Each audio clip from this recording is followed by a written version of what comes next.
And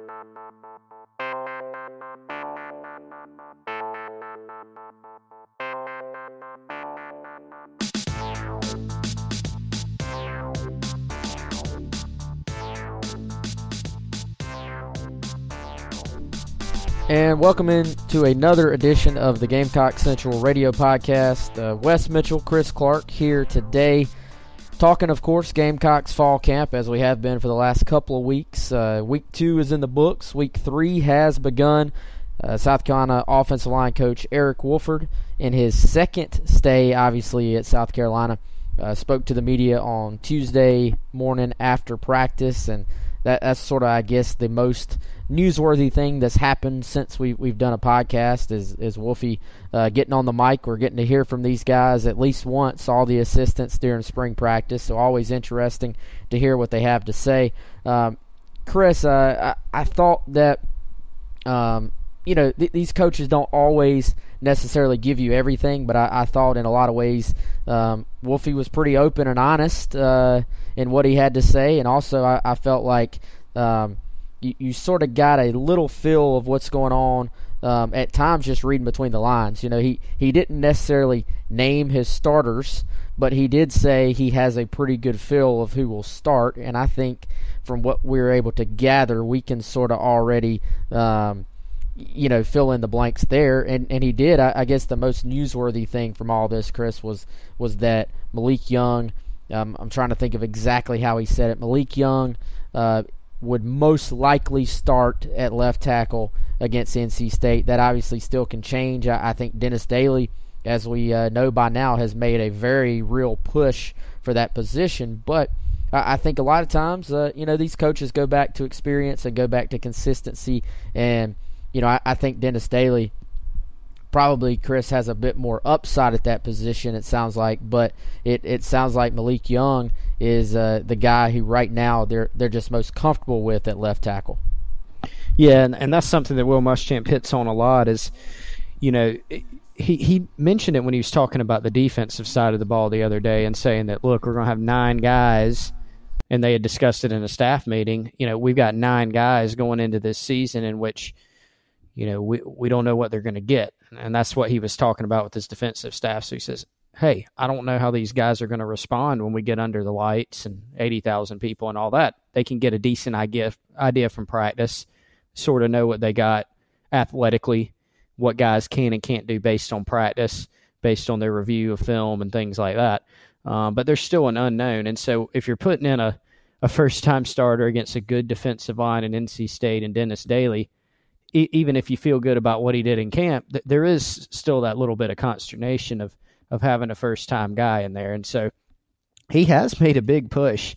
I was honestly a little bit surprised to hear Wolfie say that today. Now, could there be something behind that, a little bit of motivation for one guy or another? That's very possible. Wolfie's been around the block. He knows what he's doing with the offensive line. He's been a head coach. Knows motivational tactics. I'm not saying that's it, but I don't think you can rule it out. And so Daly's certainly taken his fair share of first team reps, during preseason camp. And so, like you said, Wes, that's always something that can change. It's a battle that'll continue, and it's also a good thing that Daly's come on because it gives them an option, right? If they say they start Malik Young, and he's having some issues during the game, which is possible given the D-line they'll be going against, then they can try Daly, or Daly can come on later in the season if they need him, or maybe they just continue the competition and Malik Young plays well, and he's got Daly sort of looking over his shoulder. So those are good things, and you're right, Wolfie was pretty open and honest, which I think you come to expect from his personality. He's obviously someone who has a lot of experience with the media. He's been a head coach before, so he brings sort of a unique perspective and insight, I think, on a lot of those things. Yeah, and Chris, I think there probably is a little bit of a motivational tactic involved as well. He mentioned he wants all the guys to keep pushing. I think like you said, and like our members have read there on Gamecock Central. Daly's been a first team guy. It's not like this. He's been working with the second team the whole time. He's taken a lot of first team reps. So, you look at that and you say this has been a very real battle for that position, and Daly's made a push, and we'll see what happens, I guess, the next 2 weeks. I think if you look at this line, it seems like against NC State, at least, if you take it at face value that Malik Young is your starter at left tackle, then Donnell Stanley at left guard, Alan Knott at center, Corey Helms at right guard, and Zach Bailey at right tackle. Unless they just blow this thing up and completely surprise us, it seems like that's probably the first bunch out there. Now, where does it go? Where does it go from there? Is the big question. And I think the other thing with Malik Young, you can tell that Malik Young is the type of guy that a coach is going to like. He's personable. He works his tail off. Pushes everybody else in practice. That goes a long way with a coach. So I think if Dennis Daly takes that spot, Wolfie talked a lot about 8 guys. You need 8 guys. Malik Young gives them a little bit of versatility as well, in that he also can play right tackle. He could be the backup at right tackle, or if it's not necessarily anymore about having a direct replacement for a guy. If someone goes down to injury or someone's not performing, it's more about what gives you the best 5 guys when everybody's healthy. What gives you the next best 5 guys if somebody gets hurt or somebody doesn't perform. So I think what Dennis Daly coming on and Malik Young busting it in practice does is, if somebody in that interior, were to have to go down, then I think that gives them a little versatility that Malik could maybe slide over to right tackle, Daly slides into left tackle, and then Zach Bailey is back at one of the guard spots potentially as well. So, it's not just who's your best 5. It's, these coaches are always thinking about what happens if this guy, all the way down the line.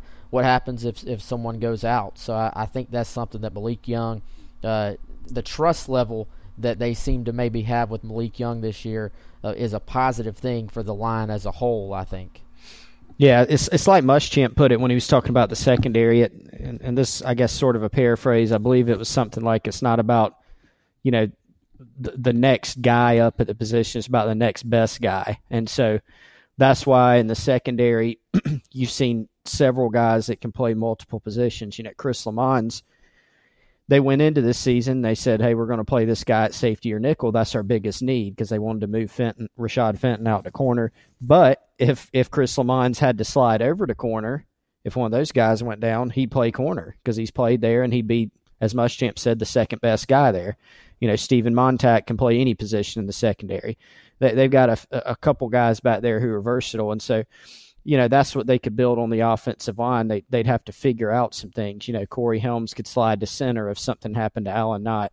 Zach Bailey played center as a freshman, so could he do it? Yeah, I mean, Malik Young, I think it was Malik Young, right, who mentioned that he had been doing some snapping after practice at one point. Right. So, I mean, Donnell Stanley hypothetically could play center if they had to put him there. So, they've got some different combinations. And you're right. They're always thinking about those type of scenarios. Ideally, you're playing your same 5 all year at the positions in which they've taken the most reps, and they're injury free. But being realistic, guys are going to get banged up. That you may not have any serious injuries. You may not even have a guy miss a game. But playing the schedule they play, some guys are going to be hurt at times. They're going to play hurt. They had guys play hurt last season. Had a couple guys go out for the entire season early, and so the hope for them is certainly that they can keep their stable full of the guys that we've mentioned, and then a guy like Blake Camper who could step in at right tackle if he needed, or maybe even left tackle in a pinch, and just try to find that best combination. But it's going to be really interesting to watch. Is it the same 5 all year? And I think a lot of that will be contingent upon how they perform, and they'll be tested in game 1. Yeah, and I tend, Chris, to think that there is about a 0.0% chance that it's the same 5 all year. One thing, like one thing Wolfie talked about was that basically the best guy is the best guy on that day. It's not necessarily the best guy every day. And I think you look at how he operated previously at South Carolina. You look at, every year guys perform great in practice, and then you always have a handful of guys that once the games start maybe don't perform as well. Just across any team in any sport. Then you always have a handful of guys who maybe have struggled a little bit in practice or haven't been as consistent. They get their opportunity, and then they go play very, very well. So I think that, and then guys are going to be banged up and guys are going to be playing hurt and stuff like that. So I think it's going to be about who's the best five in any given moment. So I think all these guys you mentioned are going to have an opportunity at some point. From week to week, who the best five are could potentially change. And I think against NC State, and I think we maybe even talked about this. I know we talked about this on the phone. We may have talked about this on one of the podcasts. But with this first game, you're playing such a good defensive front. They're going to have their work cut out for them in the first place physically. So the mental lapses have to be very, very limited. So I think you talk about putting guys out there who have played before and who have played together and stuff like that. Dennis Daly may very well be the best left tackle on this team from a physical aspect. But against NC State, game one, on the road, against that defensive front, I think you have to look towards putting the guys out there who are going to know what they're supposed to do, where they're supposed to be, and can play together, for game one. Now, as the season goes on, does Dennis Daly start to push even more for that starting spot? I think that's a very, very real possibility, but I think also just when you listen to the way Wolford talks about Malik Young's going to be in the mix somewhere as well. Yeah, true. And another thing I think to remember when we're talking about offensive line is I don't think you can underestimate that as long as he's healthy and in there, Jake Bentley, his effect on the offense, not only is, look, you got a new offensive line coach, so he'll do some things differently from a technique perspective. Wolford will teach differently. He'll put his own stamp on it. And then you got some skill position guys where, you feel better about the skill positions if you're South Carolina staff going into this season as opposed to last season. I mean, there's just zero doubt. It's not even close. It doesn't mean they think they're going to go out and score 40 points on everybody, but they've got some guys who can get it done there. Then you've got Jake Bentley, who, we've talked a lot about him having freedom to make calls, make adjustments. I don't think you can undervalue that because a lot of times last season, South Carolina would call a play, and it was essentially doomed from the get-go. But they had to, as Muschamp said, call it and haul it. You got to run the play. That they were limited from the playbook first, right from the outset. So a lot of times they'd get in a look. Defense could sort of identify what they were more likely to do, make their call, and then South Carolina would just have no chance on it. So now that improved a little bit as the season went on, and as Jake Bentley got more comfortable, they were able to put some points on the board. They'll be able to expand things this year to where he can get to the line, and if he doesn't like the look the defense is given against their called play, well, he can change the play, or the sideline can change the play. He can change the protection to help the offensive line. Obviously, that was at least one aspect of them being overmatched at times last season. The second part was they were physically overmatched at times. So that's why they spent a lot of time in the weight room. And a lot of the guys stayed over in May. Things like that. And so they feel like they're, more flexible and bigger, a little faster this year. So we'll see how the product plays out. But, with that, I mentioned that helping the offensive line, that they can make some adjustments and protections. But that does go back to, what you mentioned about Dennis Daly, the first-time guy. Is he mentally processing everything under the lights? If Jake Bentley makes a call, does he adjust accordingly? And that could go for even a fifth-year senior. But when you got younger guys, they're more likely to make those mental mistakes. And so that's an area he just needs to go out and play some. And that goes for anyone. Absolutely. And it'll be fun to watch all those things play out, Chris. I know I'm personally kind of getting to that point of camp where I'm like, all right, let's get to a game week, like let's get to NC State. I know Jake Bentley talking on Tuesday morning mentioned that after this scrimmage on this coming Saturday, they kind of start to turn the page to actually looking at NC State. I'm at that point. I'm ready to sort of start delving into matchups and getting into a game week and then getting this season started. But it's going to be fun to see all those things play out. By the way, while we have everybody's attention, Chris, we've got to do at least, 15 seconds of shameless self-promotion and say that anyone who's not on Gamecock Central can try us for free right now with the promo code FREEUT, and that's just capital FREEUT. And the reason that's the promo code is that they can get a free trial from now until the Tennessee game, which I believe, Chris, is on October 14th. So we're recording on August 15th. So that's exactly that's 2 months of basically free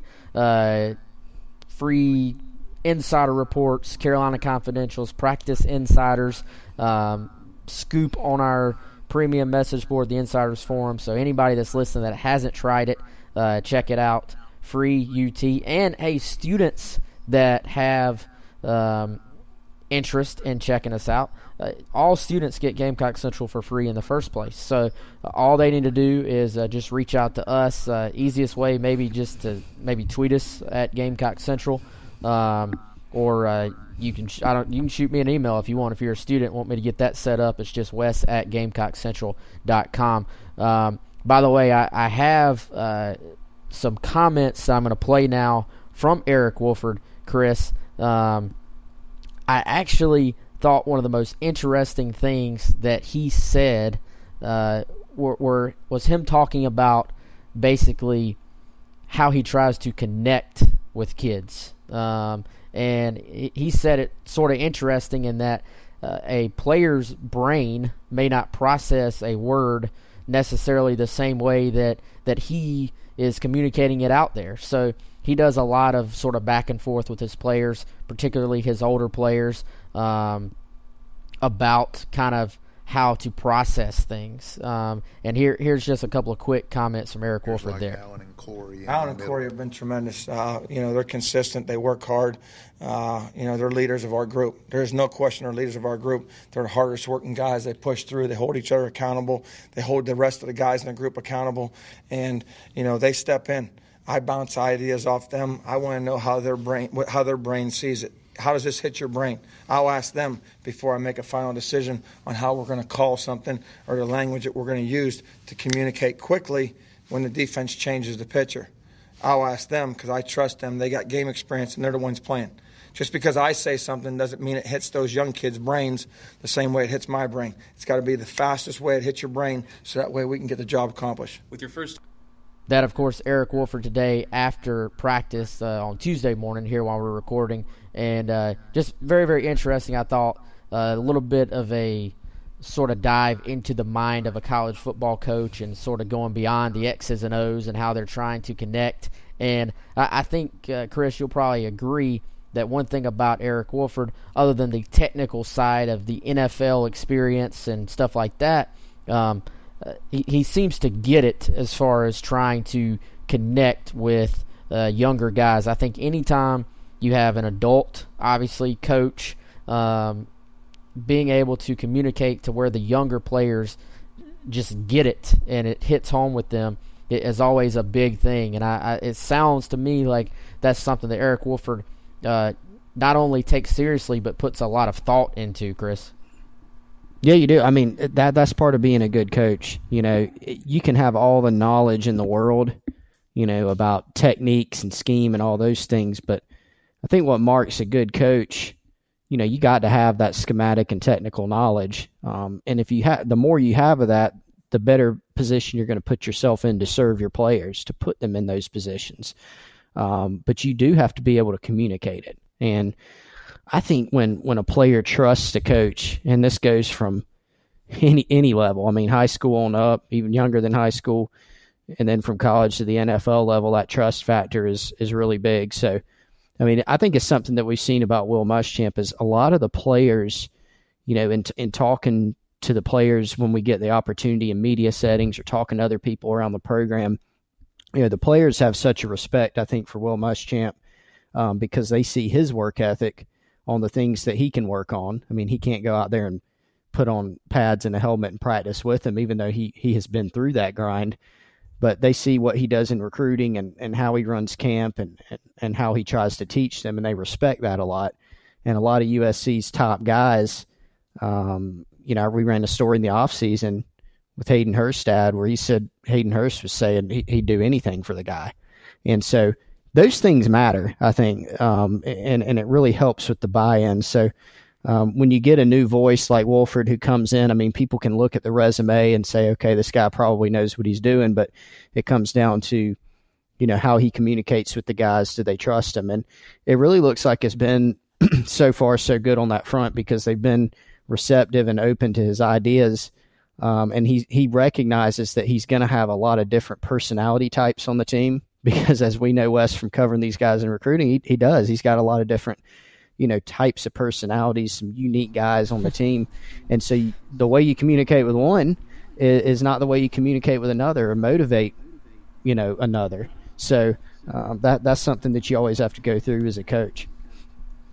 Absolutely. As we sort of get close to closing it out here, something we're going to try to do a little bit more of is interact with our listeners and readers and stuff like that. If you have any questions for the podcast that you want us to hit, you can hit us there on the Insiders Forum on Gamecock Central, or you can hit us on Twitter at Gamecock Central. Follow us on Facebook, which is just Gamecock Central on there as well. So easy to find us. Also want to encourage everyone to subscribe to the podcast on iTunes so that you get alerts whenever we have a new podcast, as we do them throughout the season this year. But this question, Chris, comes in from Will, and Will, buddy, I don't know how to say your screen name there. Looks like at W Crons with a K. I don't know what that means. Chris, any idea? I got no interpretations. Yeah, WKRONZZ. So Will Crons, I guess we'll go with. His question is, how will reps be split for running backs and tight ends? And I picked that one because it's probably going to be a hard one to answer. I think you look at running backs, and that's kind of a popular question, but I think also that, to me, Chris, is more of an on-paper question rather than a real-life question as far as the answer goes, because at running back, you always need more running backs, I feel like. Like they've got three guys they can count on. Then they have some other guys, who I think with Caleb Kinlaw and even Mon Denson, who's had a pretty good fall, that can step in and play if they had to. They have depth at running back. I think safe to say Rico Dowdle, Tyson Williams sort of split what you would call first-team reps. But, hey, A.J. Turner is a guy who, I think is getting a little bit lost in the shuffle, but will be on the field. I think A.J.'s a guy you can move around. You can use him at kickoff return. You could even possibly put him in the slot at times if you really wanted to get him on the field. So, I look at the running back stable, and I think the in-game stuff, who's banged up on a given week, stuff like that, all that will play itself out as far as the season goes. But so I hit the running back one. I'll let you hit the tight end there, Chris. What's your take on tight ends? They do have some really intriguing guys. It's Keel Pollard had a big spring game, had 10 catches in the spring game. He's had a good preseason camp, had a good scrimmage back on Saturday from what we heard. Evan Henson, who's on the basketball team, he looks good physically, and he's certainly got some ability. Kyle Markway is back. So they've got some guys there who can play. And so I think some of those guys are going to factor in on special teams. Pollard, Henson, Markway. You could see those guys playing a lot of special teams because tight ends have that body type, strength and athleticism mix that you look for there. And maybe that does give them the flexibility to spell Hurst and Crosby a lot. They played a lot of snaps, especially Hurst. I mean, there were games where he essentially did not come off the field, maybe except for a play or two. And there were games where he was pretty spent afterwards. So maybe that gives them a chance to get more guys on the field. I don't know that you could use the word rotation at tight end because I don't know how much they'll truly shuffle guys in and out. And part of that may depend on how many snaps they're getting on offense. They may sort of snap count guys. But I think it's still Hurst and Crosby, and then the other guys, will earn opportunities. And they got a lot of competition there, which is a good thing. Yeah, and I think maybe one of the most interesting things for me, Chris, will be in the slot as you see these emerging wide receivers. That's something those tight ends didn't really have to contend with as far as playing time last year. Hayden Hurst is going to be on the field most of the time, but then in the slot, this time last year, it's almost forgotten about. This time last year, we were talking about Jamari Smith in the slot and how, when they were in 3 wide, Jamari was going to be the guy. And Jamari struggled to catch the football early in the season, and we never really heard from him again. So Casey Crosby sort of became the guy in the slot, and they were in 2 tight ends a lot.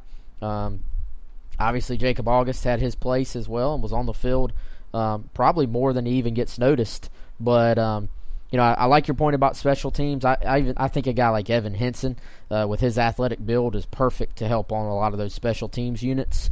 He's got a physical mindset as well, so I think he's on the field even if he's not at a primary position that we all noticed there at tight end. But I think you look at Shi Smith and sort of the emergence of these wide receivers versus a Casey Crosby, and then even Akil Pollard, who had a great spring game, I thought.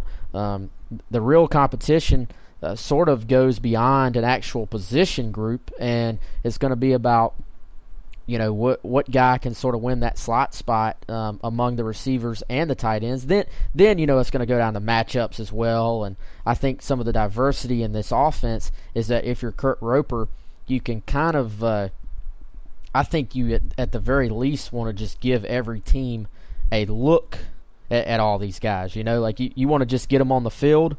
Even if you don't use them a lot, you want to rotate them in at least for a little bit of time just to keep opposing defenses thinking about them and preparing for them and stuff like that. I think that's always a good thing on offense, is if you can just give the opponent as much as possible to have to think about and to have to game plan for in practice. And I think you want to rotate those guys in a pretty good bit.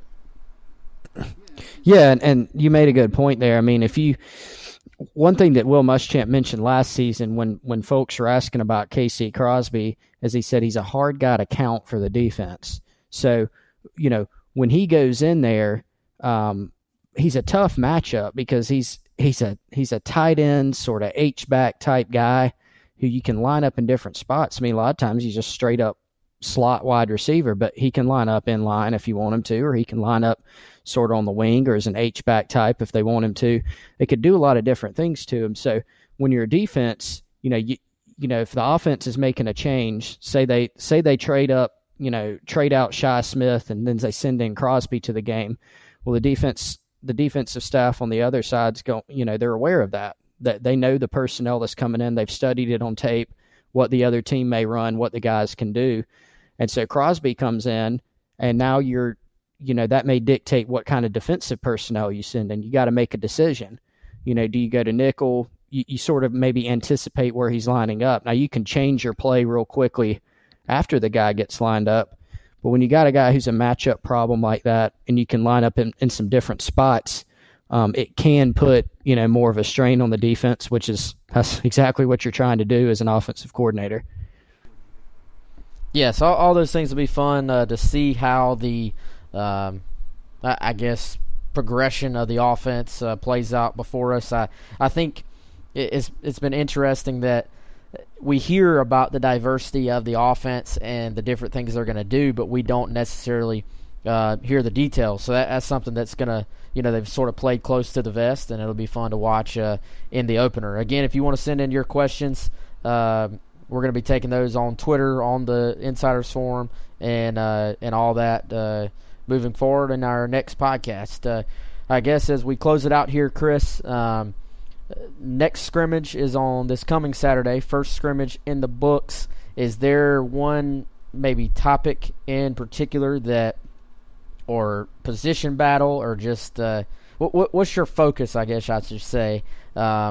This time next week, I think it's all NC State all the time. Like the focus starts to turn to game one. But as South Carolina closes out sort of the South Carolina centric part of their preseason camp, what's your focus as we go from week 2? I mean, I'm still paying a lot of attention to the lines of scrimmage. Not only in the position battles, because we do have a decent idea up front on offense, and we got a pretty decent idea, really good idea even on defense as far as who the personnel is going to be.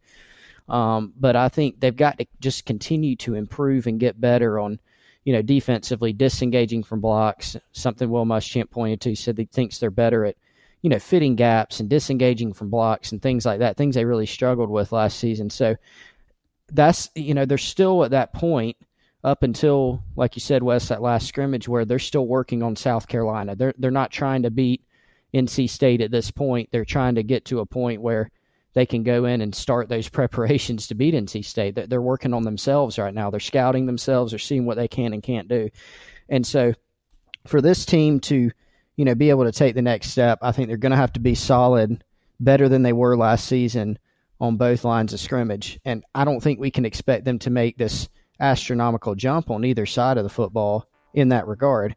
But I think it is fair to expect them to be, somewhat better to a degree. So it's about just continuing to progress guys, and especially defensively, they got to build some more depth there. They got to find some guys who can rush the passer. So, a lot of young guys and guys who contributed last season and some who didn't, that are going to just need this final week to, continue getting better before they go into those preparations for the Wolfpack.